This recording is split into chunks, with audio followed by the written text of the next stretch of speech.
નિર્દોષ જીવનો બચાવ। એક સુંદર મજાનું જંગલ હતું। જંગલમાં સરસ મજાનું એક નાનકડું એવું ગામ હતું। ગામમાં એક સુંદર મજાનું તળાવ હતું।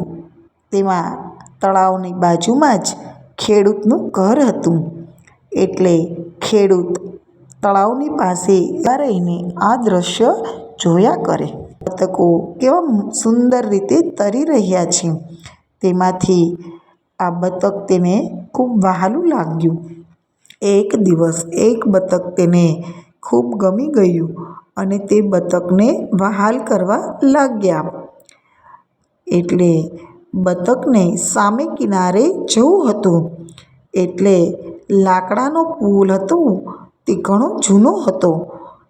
એટલે બતકને તો સામે ફરવા જવાની ઈચ્છા થઈ સામે કિનારે। એટલે બતક તો ધીમે ધીમે એ લાકડાના પુલ ઉપર ચાલ્યું। પુલની વચ્ચે બરાબર તિરાડ હતી। બતકે તે તિરાડ જોઈ અને તે ધીમેથી કૂદી ગયું અને સામે કિનારે પહોંચી ગયું। ત્યાં એક શિયાળે બતકને ત્યાં જતાં જોયું।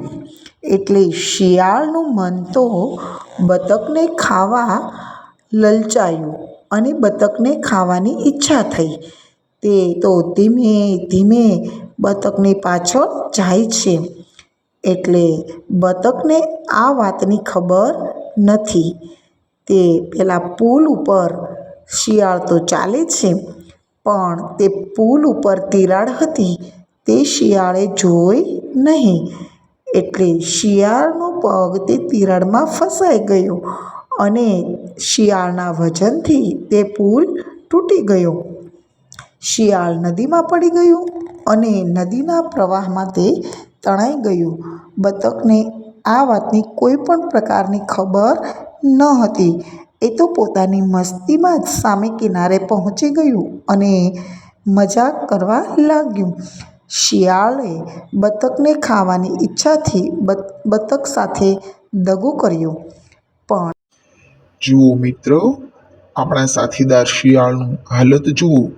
આપણે જેવું કર્મ કરીએ છીએ તેવું ફળ આપણે ભોગવવું પડે છે। એટલે હંમેશા કર્મ વિચારીને કરવા જોઈએ। બીજાનું ખરાબ કરીએ છીએ તો પહેલાં આપણું જ ખરાબ થાય છે। हो तमे अभिमान